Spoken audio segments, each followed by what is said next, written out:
This is game designer Peter Molyjam, a man of great ideas that might be more famous for not quite executing those ideas to the level he would initially promise. Still, he makes great games, and I'm sure he's a great person, but this isn't really about him. Well, it kind of is. Let me explain.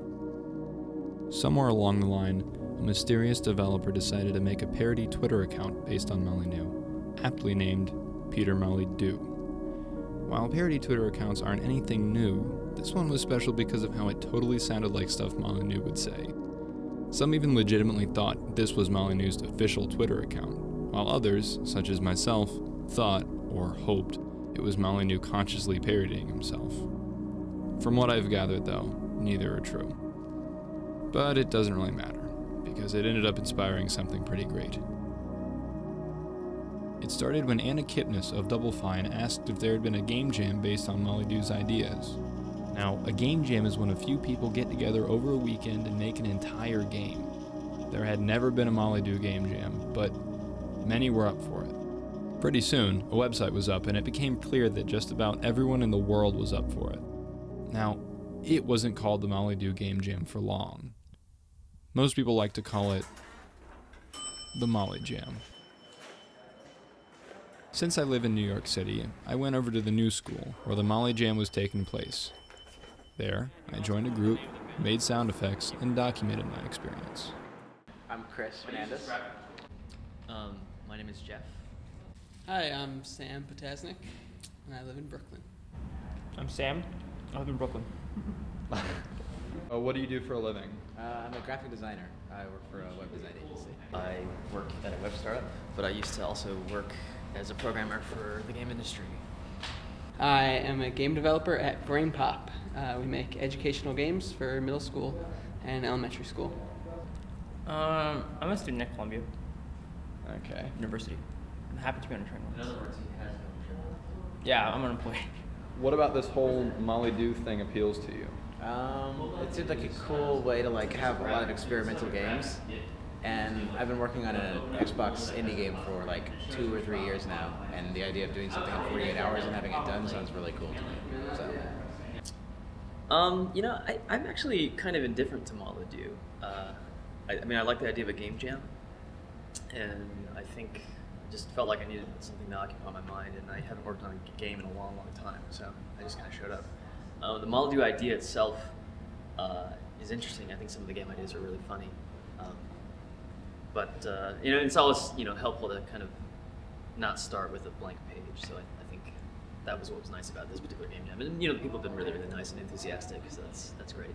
I really liked the idea of actually producing a whole game in 2 days, and the tweets on the website seemed really awesome and wacky. I really liked the idea of making a totally whacked out, crazy ass game and doing it all in a weekend. I like getting things done quickly, at least with my work. Yeah. After debating about which idea we were going with for about 4 hours, the idea that won out against full stops, pausing as a weapon, and oxygen-stealing bear hugs ended up being this. Would love to make a platformer where you play as a thing with a microwave for a head. You have to grab enemies, put them in your head, etc. So, we talked about it at a nearby 24-hour restaurant. Yeah. I'm sure the vintages they carry here are going to be top notch. Right? Some of the sommeliers, what he's got to say about it. $26.95 bottle. I was in Montreal and they pre-game with wine. Just get a bottle of wine for pre-game and then go out. We decided to expand on Molyjam's initial concept with a mechanic that would allow the microwave man to use the things he cooked in his head as weapons. For example, some popcorn might be used as a machine gun, or a soda can would turn into a grenade. It would be kind of like a food-based Contra. Because everything else was going to take a while to program, we ended up going with the side-scrolling platform game. But we needed a place with free Wi-Fi.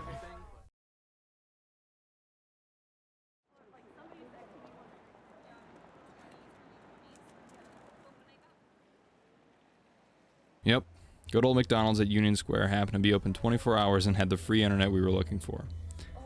So we all had some drinks to keep us awake and began work.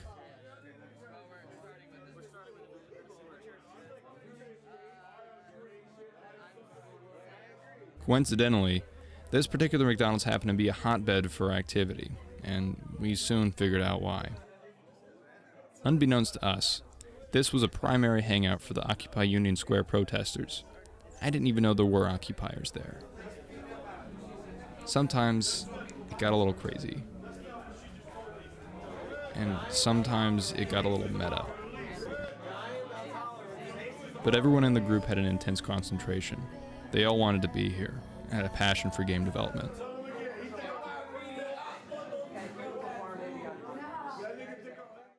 I wasn't there for the final parts of the game's development, so I wasn't sure how the game was going to turn out. Everyone was setting up laptops to show off their Molyjam creation. This was it. This was the moment of truth. Did the game work? Was it good? The game itself wasn't quite what I'd call fully functional or anything. You couldn't attack enemies or die, and the whole microwave shooter gameplay didn't make it in. But it was pretty awesome for something made over the course of 2 days. Chris's visual expertise in particular shined through. Surprisingly, all of the other games seemed pretty good.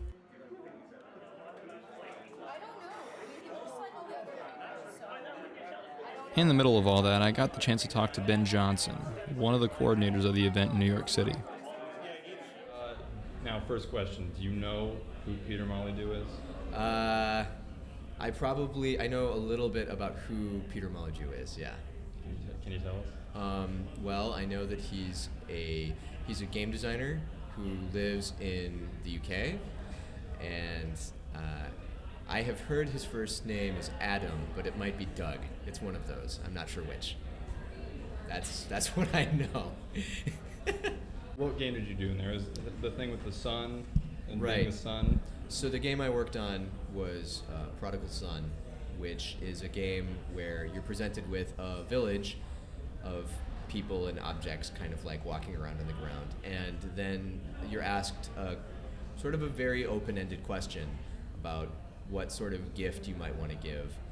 And when you select something, it puts it on a rocket ship and slams that gift into the sun.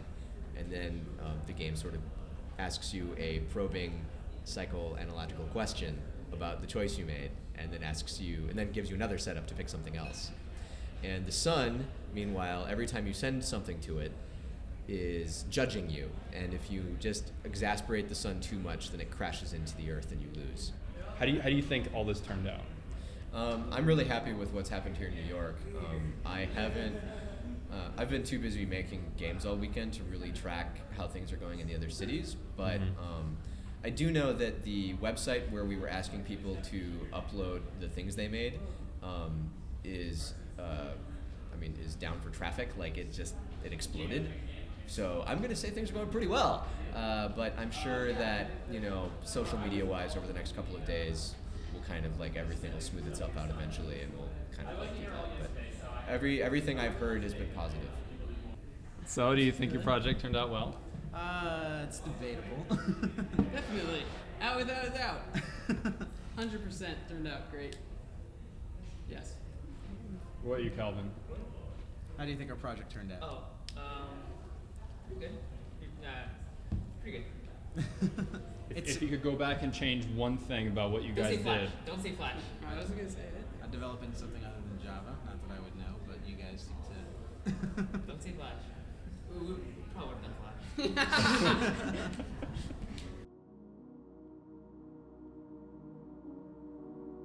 In the end, with over 300 games to its name, some of them functional, I would call the Molyjam successful. It seems like this might be an annual thing, so here's to next year.